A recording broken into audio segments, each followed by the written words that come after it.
Your body quit before your mind did. Not with a text, not with a fight, not even with a decision. It happened on a Tuesday at 3:17 p.m. You were scrolling Instagram, laughing at a meme, when a notification flashed. Mom called, and your hand didn't reach for the phone. Your stomach didn't tighten. Your breath didn't catch. It emptied. Like a room suddenly evacuated, like a wire cut mid-current. No anger, no sadness, just nothing. And in that nothingness, a truth detonated so quietly you almost missed it. You were already gone from this relationship. Your body just filed the paperwork. This isn't ghosting, this isn't trauma, this is something far more ancient. Your nervous system executing a silent coup against your own loyalty. And if you're watching this right now, if your chest just tightened because you know this feeling, then listen closely. Because what you think is broken in you is actually the most functional part of your biology waking up after years of anesthesia. You didn't cut people off. You stopped performing resuscitation on relationships that died years ago. Think about the last time you visited your childhood home. You walked in, and within 47 minutes, always 47 minutes, you were 16 again, snapping at your sister, shrinking when your dad entered the room, reverting to the version of you that learned to survive there. Not because they made you, but because presence is a time machine. And as long as witnesses to your old self remain in the room, you will keep auditioning for a role you quit internally years ago. This is why growth requires exile. Not because people are evil, but because history has gravity. And you cannot orbit a new sun while tethered to the wreckage of your old solar system. Here's what no therapist will tell you. Loneliness and solitude are opposites. Loneliness is screaming into a void, begging it to echo back. Solitude is the void finally answering, not with another voice, but with your own. That ache you feel right now, that hollow space where their texts used to land, that's not emptiness, that's negative space, the raw canvas where your next self gets sketched. Artists don't fear blank pages. They know creation requires clearance. You didn't lose friends, you lost archivists. People whose love was conditional on you remaining the person they first met. And when you started evolving, their affection turned to confusion, then discomfort, then quiet punishment. Not because you changed, but because your transformation exposed their stagnation. And nothing threatens a stagnant soul more than a moving one. Your body knew before your mind did.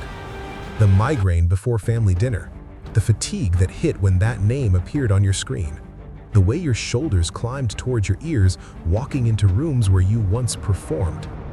You called it stress. You numbed it with wine, scrolling, overwork. But it was never stress. It was your immune system flagging slow-motion poisoning. You were pouring your life force into relationships that returned copper pennies for your gold. And your biology finally slammed the emergency brake, not with drama, but with silence. The most ruthless veto your nervous system possesses. Now, you're in the clearing. No texts, no plans, no one demanding your energy. And the silence feels heavy. Not because you miss them, but because you're unaccustomed to your own weight. For years, you distributed your gravity outward, listening, soothing, performing, explaining. Now it's all turning inward, and it's disorienting, like a planet suddenly spinning backward. This is not loneliness. This is sovereignty gathering mass. You will be tempted to reach back, to send the casual, "Hey, how you been?" text. Don't. That impulse isn't longing, it's withdrawal. Your nervous system, addicted to the low-grade crisis of those relationships, is screaming for its fix. Drama was your dopamine, anxiety was your rhythm. Now, stillness feels like starvation. Sit in the craving anyway. Let it crest, let it break. On the other side is a new baseline. Peace that doesn't feel like boredom. Safety that doesn't feel like stagnation. This isn't the end of connection, it's the recalibration of its price. You will not rebuild a town square where anyone may enter. You will construct a sanctuary with a gate, not a wall. Walls come from fear, gates come from intention. And the gatekeeper's question is simple. Does your presence add gravity to my life or drain it? Not, are you a good person, but do we elevate each other? Not, do we share history, but do we share direction? One morning, months from now, you'll wake without reaching for your phone. You'll make coffee, watch light move across the floor, feel no urge to document the moment or share it with anyone. And a quiet surge will rise in your chest, not joy, not sadness, but sovereignty. The unshakable knowledge that your existence requires no external validation to be legitimate. You are not broken, you are in metamorphosis, and the chrysalis is always silent. The world will misunderstand your quiet. Let them. The oak does not apologize for shedding its leaves in autumn. It knows barren branches aren't death, they're preparation. Deep in the roots, life is concentrating, waiting, gathering everything it needs to burst forth in a season the old leaves will never see. You are not alone, you are in gestation, and what is forming in this darkness does not yet have a name, but when it emerges, it will not need to explain itself. It will simply be, unapologetic, unbroken, and utterly itself.